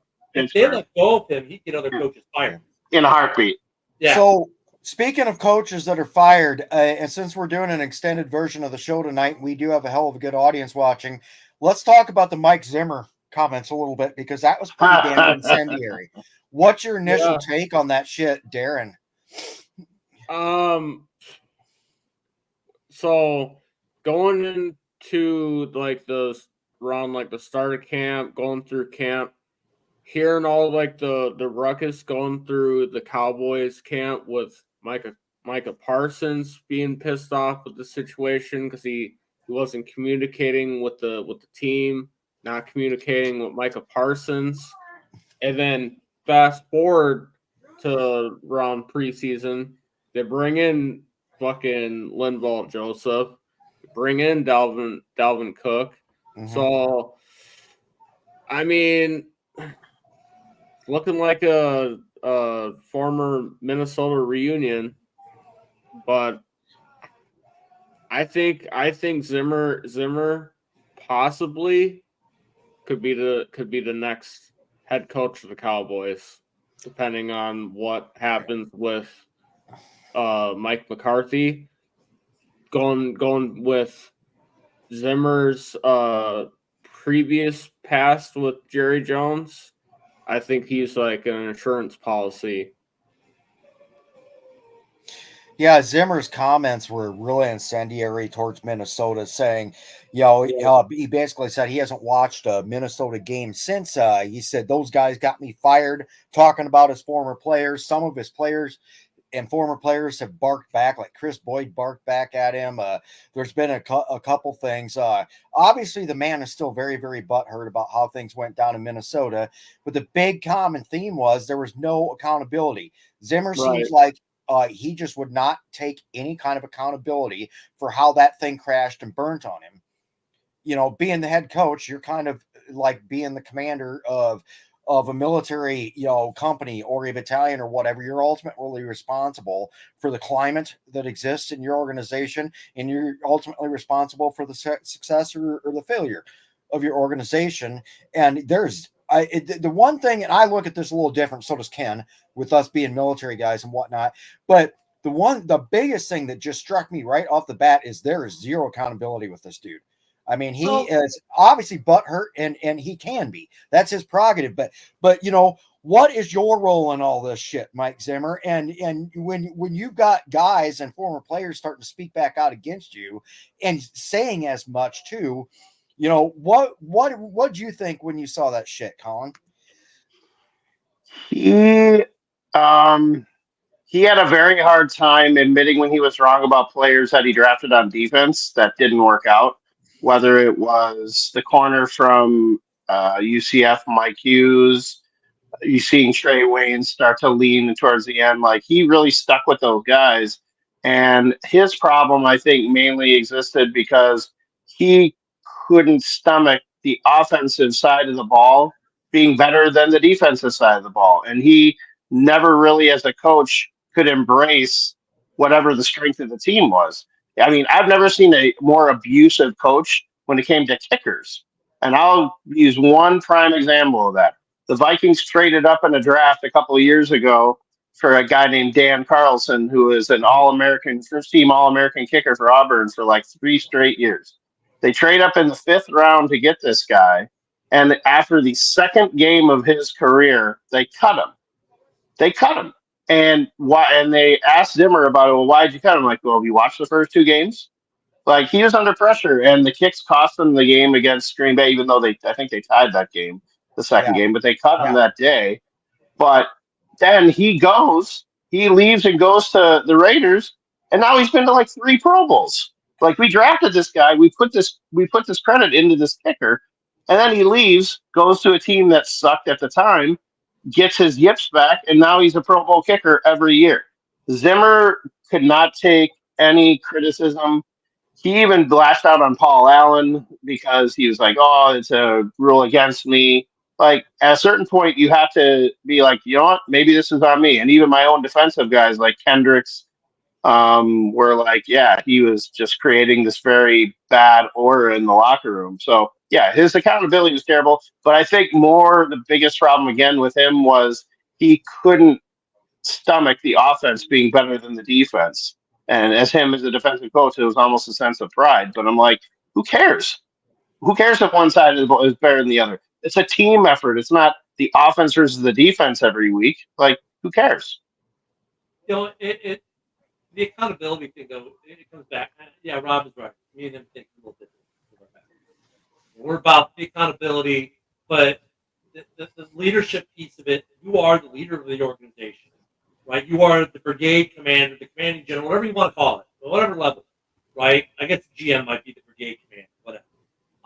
You're the battalion commander out there to lead the troops. Only two coaches in the last 10 years I can think of really has come back and lashed out the former organization. It's ironic that one of them's in Minnesota right now as a coordinator, right? He lashed out at Miami after that. I think when that owner was trying to tank, though, but well, they never really proved that, but still, first he off, was. he should have said Jack to begin with, and Right. Zimmer should have said Jack to begin with. That's what's going to hurt both of them for getting head coaching jobs in the future. What have you ever heard Lovie Smith talk shit about the Bears? Even though a lot of fans think that he was done dirty with the way he was fired, or ever hear Ditka, who was definitely done dirty? Good head coaches, when they get fired, just move on to the next page. They don't. Let me interject something real quick, Ken. Yeah. CM Bell, to answer your question, I will be there also with my tent. I'll have speakers. I will have some drinks, some coffee, and everything else. And if you bought that wristband, yes, you'll have that full menu of food, your drinks, and everything right kitty cornered across from me with Carl's vehicle there. I mean, I think, but yeah, so, I mean, I get what you were saying, Darren, about maybe him being the guy who replaced McCarthy. If I'm Jerry Jones, I'm like, no, especially after these comments. Maybe that would have been the case until he opened this flat. And why would you start talking about this now, right? Like, seriously, what was the reason why? Because you're having a Vikings reunion in Dallas because you brought a guy who 3 years ago was still really good, isn't that good now. Him and Zeke can go to the old folks home together. As far as running backs, younger than us, but still, you know what I mean. What was the point of doing it? What did you hope to achieve, Zimmer, by opening your yap to talk shit about your former team? It's a bad look on you as a leader, and it says I don't want to be a head coach anywhere anymore. That's what I'm going to tell you what the guy who's going to be the coach of the Dallas Cowboys next year is not going to be Mike Zimmer if they fire McCarthy. The coach of the Dallas Cowboys will be Bill Belichick. I promise you. That's what I was thinking too. That is a very Jerry Jones move. He's that close from breaking the all-time wins record. You think Jerry Jones doesn't want that guy going in there and being getting that glory? You are. And Belichick's already showing he's not that great of an He's already showing he's not that great of an analyst, right? So he's probably wanting to get back on the field. Like his whole thing about Caleb. Well, we've only seen 10 completions. Like this from the guy who drafted Daniel Jones, right? I mean, yeah, okay. Daniel Jones. Or not Daniel Jones. I mean, the other. Tom Brady. No, he didn't draft Brady. Malik Willis. No, now the backup. Mac Jones. Mac Jones. Yeah. Mac Jones. Mac Jones. Wow. You drafted Mac Jones. You know a lot about drafting quarterbacks, right? I mean, his comments as a commentator are kind of like I like Belichick because he can be witty. His type of dry humor I get, and sometimes it's funny. But now when he's trying to analyze some of these things, be analytical, when I watch him, like, get this guy back on the sideline where we can just get into one-liners again. So I agree with you. I could see him being the next guy in Dallas if McCarthy gets the axe. I think Jerry would love it too because Jerry's all about making that money. And if it's he's if that win record, he's gonna make a big thing out of it. And he's gonna sell T-shirts, coffee mugs, and subscriptions to his yacht or whatever he wants to sell, and Jerry's going to make a boatload of money off it, and they'll probably be a pretty good team. I think he'd be a better coach for them. I'm surprised they didn't fire McCarthy and hire him already, to be honest. McCarthy's done. He's done. Dak, the reason McCarthy was going to Green Bay was his quarterback. Dak isn't that guy. Yeah. Dak needs to coach. Well, I wouldn't pay Dak a nickel. Like I wouldn't, but No. He's not my choice. I've been hearing that Dak's as good as gone, and he's going to be a Raider. Every week we hear the same thing in Bleach Report and all the other online sources you look, close to a deal. You've been close to a deal for 3 freaking months, Dak. Right. This is every week they're close to a deal.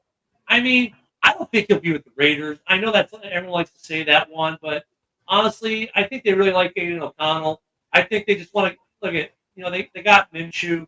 Minshew's no slouch either. I think they made the right call going with Minshew over Aiden to start. I wouldn't be surprised if Aiden takes over and never looks back at some point in the season. I mean, Devontae Adams loves Aiden O'Connell. In fact, all the receivers in that team love Aiden O'Connell. I think O'Connell really after last season needs some time to sit, watch, mentor, learn, grow. And I think that Minshew's the guy to do it for him, and they'll still win games with Minshew. But so when Aiden O'Connell eventually does make his return to the starting lineup in Vegas, he's going to be their guy. We've seen flashes of it. I think they made the right move there. I think Dak is more in tune to be going to a team like a Seattle, where they've got a quarterback they paid and just isn't cutting it for him. Or how about the New York Giants? Or the Giants. Yeah, the Giants. Because then I want to stick in your eye, Jerry, because you wouldn't give me the money. I mean, there's some other places he could go that make more sense to me than the Las Vegas Raiders. Anybody know the answer to that question? Because I haven't heard shit about what it was. From what I'm guessing, it's probably like a undisclosed injury. So maybe he's all banged up. Turf toe. I don't know. Dude, that's what the Bears. That's funny. The Bears injury report this week, toes and heels. Like really, Keenan Allen has a heel injury. Like what the hell is that? What's the heel? I'm trying to think of like, okay, I mean, that weird injury reports out of Chicago. I think they're all going to be available, right? But I mean, some of these injury reports. I mean, yeah, there wasn't like hockey. It's like watching hockey, right? Someone gets hurt. Oh, it's an upper body injury. Okay, what part of the upper body? Just the upper body. Separated right shoulder. Oh, that's just an upper body. It's an eye injury. He had vision problems. He couldn't see play in the next game. Jamar Chase just went on the injury report tonight with some kind of illness, which fucking sucks because he was my first overall pick in 2 leagues. I think Higgins isn't playing either. I hope Chase is better in the morning and he can play because. Well, yeah, I saw this morning where there was like it was questionable whether he played. He's still trying to make up his mind if he wants to play without having the contract. Blah blah blah. And it's just kind of ironic. Is it maybe if he ends up on the injury report, is that the team giving him a free pass to earn some goodwill to get a contract done this week? You know what I'm saying? Like he really doesn't want to play, so the team says, "Hey, you know what? We're not going to make a decision. We're going to put you on the injury report, so now we don't have to fine you or do any other stupid stuff." And it's a gesture of goodwill. Take the contract we're trying to give you. Right. It's Cincinnati. They're pandering relevancy. They don't want to. They want to be relevant, but they don't want to piss anybody off. And they have their franchise quarterback in Burrow.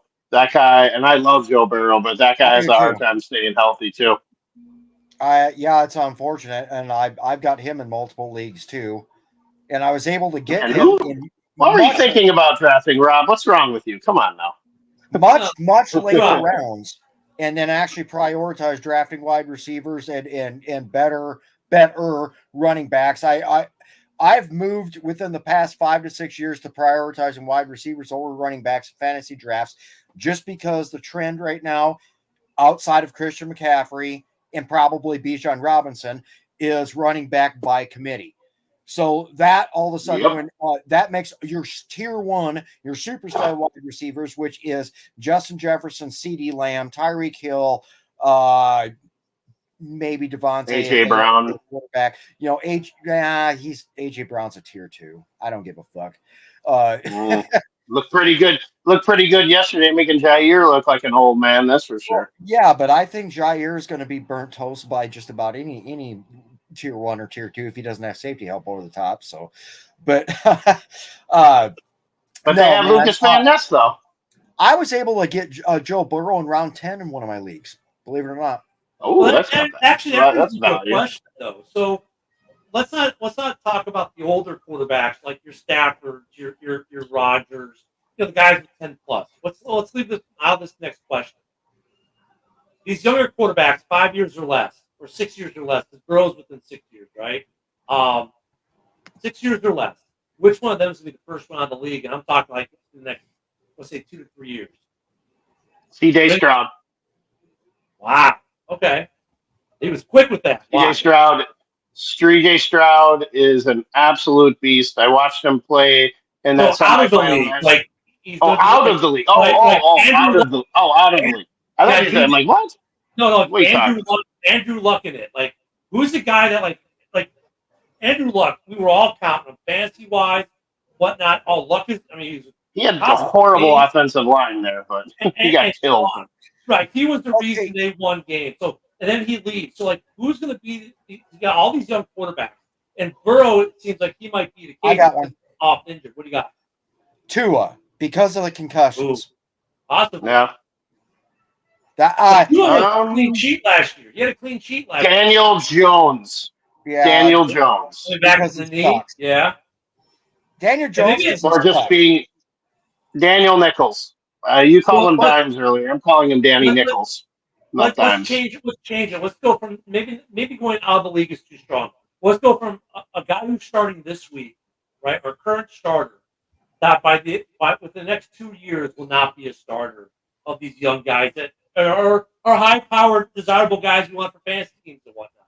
I could see Tua if he gets more concussions. But I could see Burrow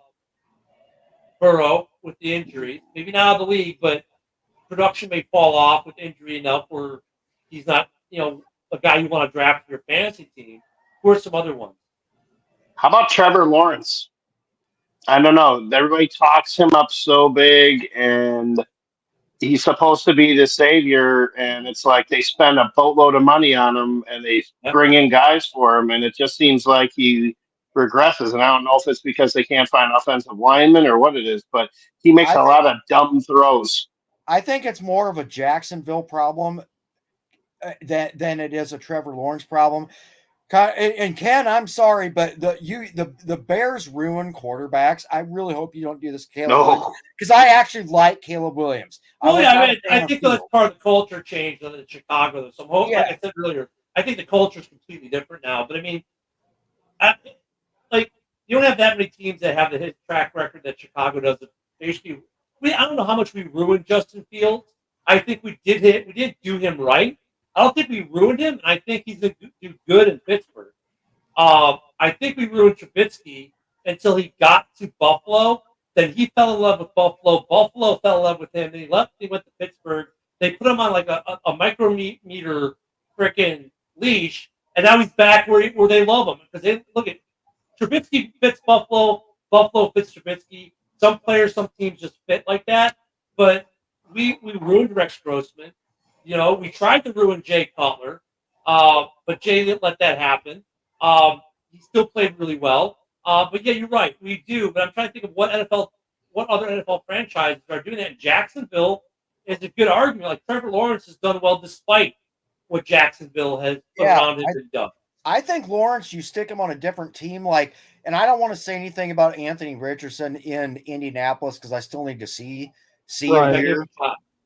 But if you went and you stuck Trevor Lawrence on a better team, I don't think we'd be having this discussion right now, especially to your points, Colin. I don't know. Do you? I just think. I mean, I want to believe in Trevor Lawrence. I do, but it just seems like anytime that he gets a chance, it doesn't seem like he makes the throws. Like he overthrows guys, he throws picks, he fumbles it. Like it just seems like every time he does it, I don't know. He's like his backup quarterback in Clemson. He's like DJ Ugalele. He just can't complete a screen pass. Like it's just something about, and maybe that's what's killed his confidence at this point. So you're right. Maybe he needs a change of scenery. Unfortunately, they just signed him to a monster contract extension, so he's not going anywhere. Yeah. I mean, the Bears to me with Caleb. I would have signed a veteran, and I would have just at least had a competition. Because I feel like you're putting a lot of eggs in one basket, and you are historically a franchise. I mean, can I go back to Cade McCown? Can I go back to Jim Miller? I mean, there's a couple. There's more than a few. Two things. That one with CM, I'll disagree with you. They didn't ruin Cutler. Cutler persevered, even though they tried to get him killed every day. If you look at Cutler's career numbers, they're better than Romo. They're better actually than Marino. And Romo has better numbers than Marino. Those two guys in particular, don't get the right credit they deserve. So I don't think they ruined Cutler. But like, yeah, Miller and some of these other guys the Bears have run through. Now, not your backup was brought into Chicago originally to be that veteran presence for Caleb. What they found out during preseason, Ripken was brought here because he's a 6-year vet. They wanted that. Oh, he's our third stringer. Okay. Well, okay, maybe just I thought that was kind of a dumb move. I wish they would have kept Hall. I thought Hall was pretty good in the preseason. I didn't get that move at all. But whatever. With Ripken, and if you watch Hard Knocks, it was funny because I called it before it happened that Ripken was going to be the one that they were going to cut. When you listen to Bajan, he's there. Like he's sitting talking with Flus about plays, and he's just regurgitating the stuff and the way he goes about business. And then when they talked to Rippon when they were cutting him, he was like, "Bajan's as bad as a vet as you're going to find anywhere in a quarterback room." Like the maturity of Bajan is beyond what people expected it to be. So he's not. Yeah, he's only a second-year guy, but his maturity is that of a 4 or 5-year vet, is what they're saying. And because Bajan showed that, they're comfortable with him, and they were even showing it when they were having the coaches. They showed the long table, right? And even the quarterback coach like, I'm comfortable going 2 rookies and a second-year guy because Bajan's just that good of a presence. And actually, even our practice squad quarterback, they love the way he goes about his business and does things, so that the Bears feel very comfortable about not having to have a 6-year, 8-year vet in that room because the room they've got, they're like, these guys get it. Okay. They're where we want them to be. Here's my question then.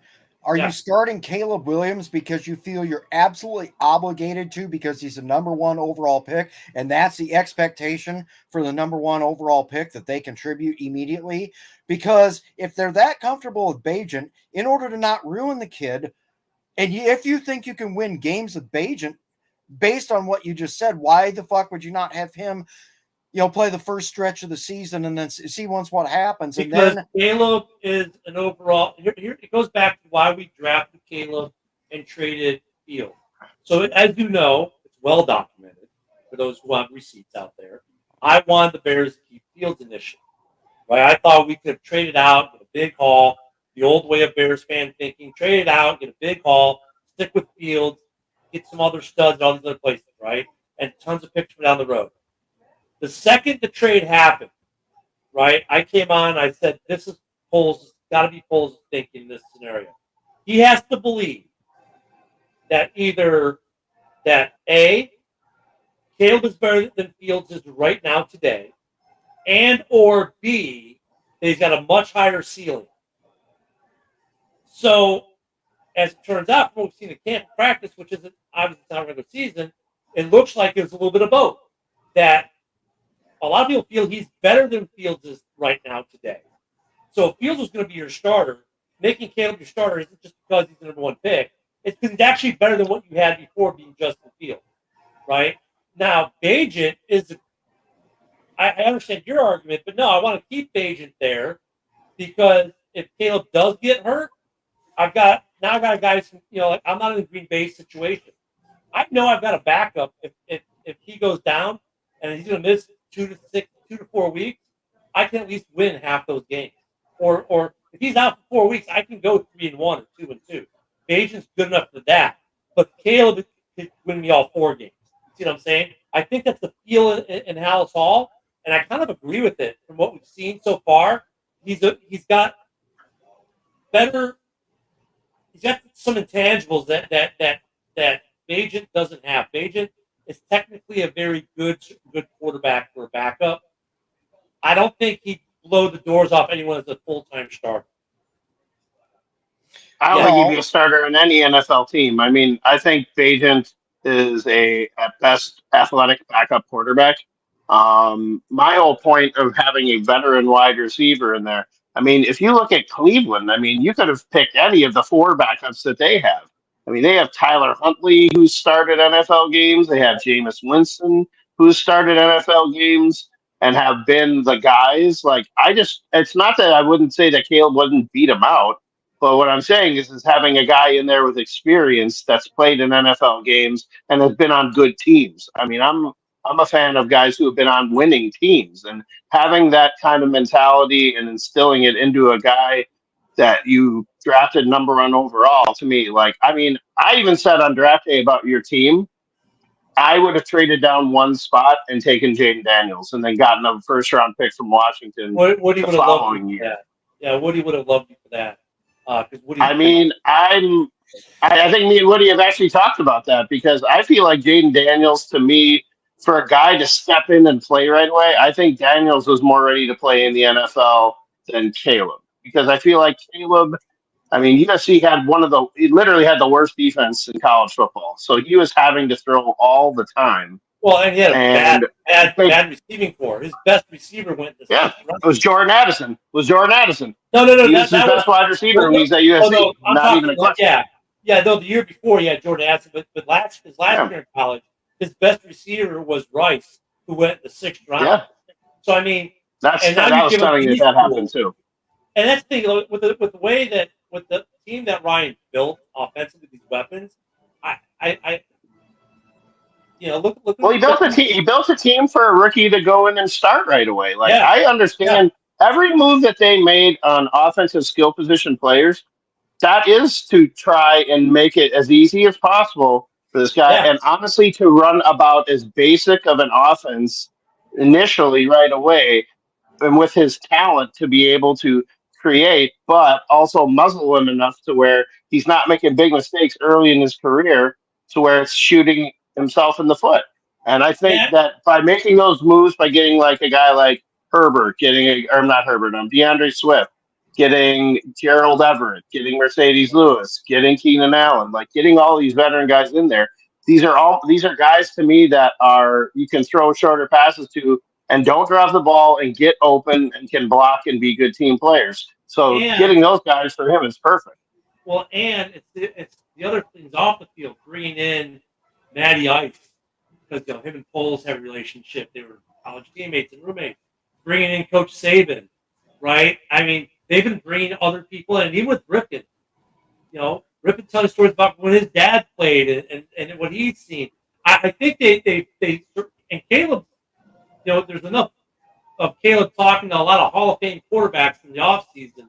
Caleb's been seeking knowledge from veteran quarterbacks too. So I think just also the way Caleb's gone about it, the organization's gone away about it with him is setting him up for success on so many levels. And I was saying the same thing, really. Look at I can't think of a quarterback walk into a situation as good as this in a long, long time. And then your JJ, was walking into another great situation. Like he was another rookie quarterback walking into a great situation offensively.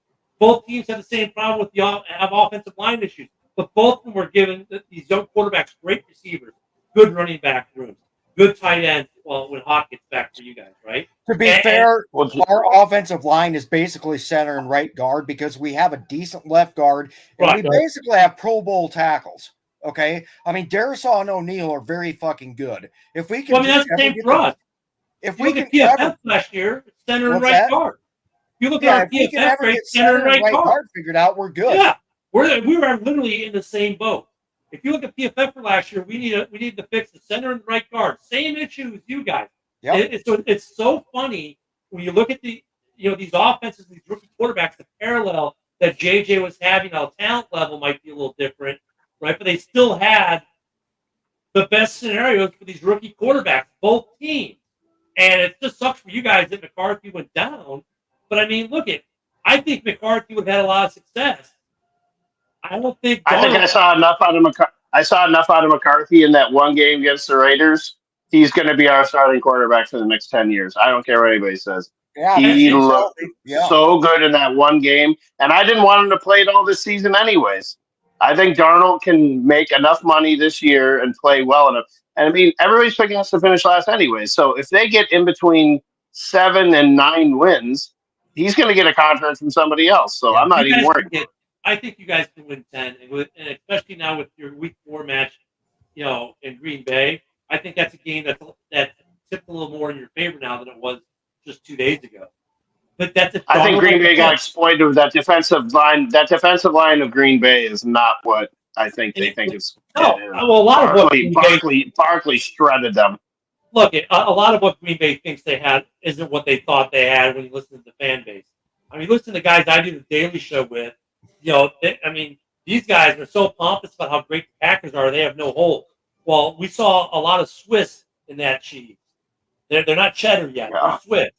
And when you look at Darnold, like I said, internet fear, don't have to create, trust your receivers. No different than what JJ was going to have to do, and he's going to be fine. Like I said, he's going to earn a big payday elsewhere. But is he on a 2-year deal with you guys, Darnold? No, 1 year. Is it a 1 year? So he'll get Yeah, a nice payday. 1 year, $10 million. And week one is a real fickle bitch all the time. But you just go back what you were saying about Green Bay's defense and everything. When you give up over 30 points, that's just suboptimal, whether it's week one or you have to make adjustments and everything. If they're still doing this in 2 more weeks, I'm going to have a lot more hope than I do right now. Well, look at I'm John Dorn and some of these other Packer fans. I was telling them, look, you switch now. You switch scheme. The new DC thing isn't normally as big a deal, except your DC has only played calling experience in the college ranks. So you have a guy who's never been at DC at the NFL level, and you're switching schemes. Expect a lot of this. We're gonna be top 5, 10, 15, whatever out the gates. Like, no, because everyone else, when Minnesota did it, it took a year. When Chicago did it, it took a year plus. We had to wait to find that piece, which was Montez Sweat, to solidify that change. When Detroit did it, it took them a full season, right? A full season for it to really hit. The back half is when it started to come together. And look what and I said that's what's going to have to happen in Green Bay. Oh, no, we're so good. No, you're not. It's going to take 8 to 10 weeks for that defense to start showing results. They might see some immediate results in the run defense, but oh, wait, they didn't see that last night either. The run defense normally is the first thing to improve. It was the first thing to improve in Chicago, Detroit, and Minnesota. When we all made the same change. They had no improvement on offense, on run defense last night. None. They got torched. Well, and not only that, the Eagles they don't have Kelsey anymore, so it's a whole new Eagles offensive line. So you can say, oh, the Eagles always have a good run. I'm like, no. You get rid of a Hall of Famer in Kelsey, you got a new left tackle. Like, that's a different team. I mean, Barkley's a different kind of running back. Oh, by the way, did anybody notice Josh Jacobs after the first half? Just curious. What? Just curious. What? I saw the last play of the game where he got a lateral from when Love got hurt, but did anybody else see Josh Jacobs in the second half of that game? I didn't see him in the first half of that. He got 100 yards. I thought he sucked. He racked up 100 yards somehow, but look, I'm not. Where? When Josh Jacobs is in. But look, for the NFC North, we all laughed at Vikings fans. Oh, it's an improvement. It's a lateral move at best. And by the way, we've all done really well against Josh Jacobs. Oh, but our line is so much better than Vegas had. Dude, Jacobs had one half of one good season in his career. He had one half of one good season in his career. And you let a guy like Aaron Jones walk after he put up 3 touchdowns in the playoffs against Dallas and scored a touchdown against San Francisco. That's a proven commodity that probably would have taken less money and just signed a 1-year deal and knew the system. But you're going to completely bring in another guy who was okay with the Raiders for a couple of years? Like, come on. And the thing with their O-line is, they lost some pieces. Oh, it didn't matter. Of course, you guys got to remember, if it happens to us, it's the end of the world. Our team sucks. If they lose their right guard to New York in free agency, it didn't matter because he only played 50 to 75%, and the guy behind him showed enough, and it's not going to make a difference. Really? Then why did Jordan Love get rushed, hit, chased as much as he did last night? If your offensive line was as good as you said it would, you wouldn't be missing Jordan Love for the next 3 to 6 weeks because that offensive line was terrible last night for Green Bay. Oh, by the way, too, let's not forget when the Eagles turned the ball over at the beginning of the game, and 2 or 3 different times in the first half they had the ball inside the 30 and could only come up with field goals. Oh, but the Eagles have such a great defensive line that lost one of their best players to retirement. So it's a different. It's not. Yeah, they still got Carter. They still got some guys, but they lost some really good talent, right? And they had to bring new people in. So that you can't make that same argument for the Philly that you made for the Philly offensive line. You got to make for the Philly defensive line, right? Oh, but it was the field. It was the field in Brazil. It was slick. Yeah, well, Everybody was sliding all over the place. Yeah. Oh. It didn't affect. So obviously, it only affected Green Bay then, right? I mean, Yes. Packers fans only will have affected a Green Bay. million excuses. Look, I think the Packers Lucas Van Ness could not properly squat on the sideline. He could not properly squat weights on the sideline, so therefore he could not properly interior rush on the offensive line of Philly. You know what's ironic? This Jordan Love injury is going to save Green Bay fans. Ironic twist. Because when they don't make the playoffs this year, it's going to, it's not because Jordan Love wasn't as good, because Jordan Love can come back and not do that well, and they'll all go back to this game in Brazil. And that's going to be the excuse all next offseason if they don't do well. And you know what? Then they're going to come back and when they suck the next year, because Jordan Love, and Rob knows this. If you guys watch the morning show, if I tell Packer Rob that the Week 1 win against the Bears last year was not because of Jordan Love, he will lose his fucking mind. Well, yeah, of course he will. Because Aaron Jones was the catalyst that created everything that Green Bay did in the second half of that game in Chicago. Right? He breaks the run, gets a touchdown, breaks the screen pass for another touchdown. All of a sudden, the floodgates open, and all of a sudden, Jordan Love is able to do things. In the first half, he couldn't find his own butthole.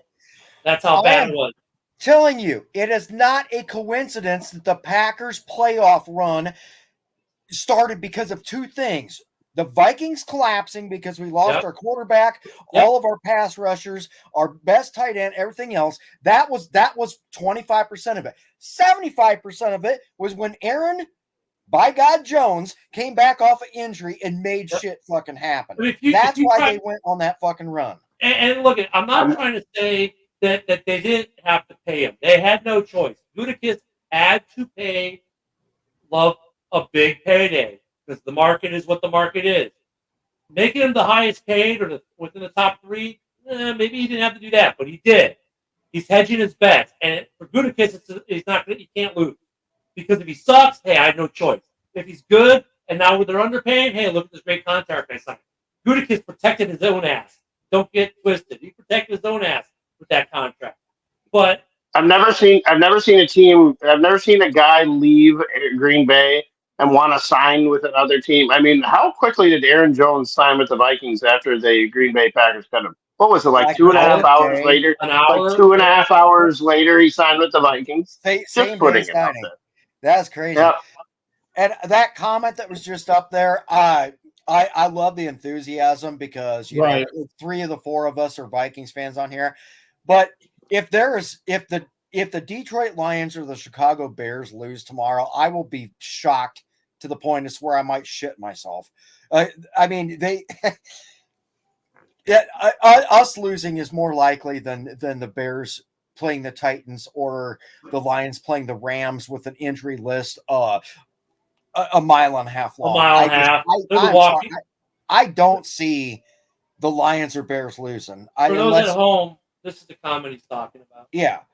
Yeah, I just do not see that happening. I mean, would it be beneficial for the Vikings to be the only 1-0 team? Sure. Yeah, but great. I mean, there's a whole lot of shit that has to go on for the Detroit Lions to lose in their own house or the Bears to lose in their own house. Especially like that defense. That the Bears. Here's the thing. I think people, when they think about the Bears game, though, because JB's been trolling the morning show for 2 weeks going, the number 1 overall pick is 0-14-1. The last 15 that have been picked number 1. And he's been pointing that every day. How many of them had a top 5 defense? Because number 1 overall pick quarterbacks usually go to a team that won 2 or 3 games the year before. Maybe 4. Not a team that was statistically eliminated from the playoffs on the last week of the season. Right? Are you talking about the Bears? Yeah, the Bears. I mean, that's what I'm saying. Like, Caleb doesn't. Well, I mean, it was Carolina's pick. It was Carolina's pick, so it wasn't your guys' pick. But people throw that stat up. 0-14-1 for number 1 first overall pick quarterbacks in their first NFL start. How many of them had this situation that Caleb and the Bears had, where the Bears weren't actually the number 1 pick team, right? They got, like you said, because of Carolina, and they had a defense if you don't say he's top 5, okay, you'll at least say top 10, right? I mean, that defense can carry the game. Yeah. So, I mean, I think that whole stat doesn't go, but people just go, oh, Bears, offense. It's all they want to talk about. Everyone forgets the Bears have a really good defense. Caleb doesn't have to carry Chicago tomorrow. He doesn't. He just has to limit his rookie mistakes. Also, you got to throw into effect that Tennessee really amped up their secondary, so Caleb's going to have. Forgot they did get Legarius Sneed. I forgot about that. Yeah. Sneed's but the Bears can get you running. They have a good running back room. They got a good. I mean, they can. They got good tight ends. They got the defense with the most interceptions in the league last year. Doesn't look like that's slowing down if you watch the preseason. They're ball hawks. They're going back to the Lovie Smith thing. That's why I compare Flus to Lovie Smith. He has the same philosophy of turn the ball over, peanut punch it, get cut routes, do those things, get the interceptions, the turnovers. That defense is going to be monster for Chicago this year. Caleb doesn't have to launch the ball 40 yards downfield. But the thing is, with that wide receiving core, with Rome, DJ, and Keenan, and then you throw in, let's say, Cole Kmet in the tight end position, and you have DeAndre Swift, one of those 5 guys is probably going to be open more times than not. So he's going to have targets. I'm going to bounce out, guys. I'll see y'all later. All right. Yep. I was just going to say it is getting to be about that time. I got ahead, but thanks for having me on, Darren and Colin. And all right, everyone. 14 hours to go. 14 hours. Next Saturday at 8 p.m. Central Standard Time. Thanks for tuning in and enjoying our extended show tonight. Thank everybody for tuning in. Skol. See you tomorrow morning, 11 a.m. Palace Hardcourt pregame. Come on if you guys want. All righty. This is a Huddle Sports Network broadcast. You can find us on Roku TV, Amazon Fire Stick TV, Facebook, and YouTube. Get all your sports news here first. The daily podcasts are Ken and Ken in the Morning, Lions Talk with Smoking Jeremy B, Wrestling Roundup, The Big Football Show, and more, Shield TV, Lions Villain Report, and Red Zone Rant.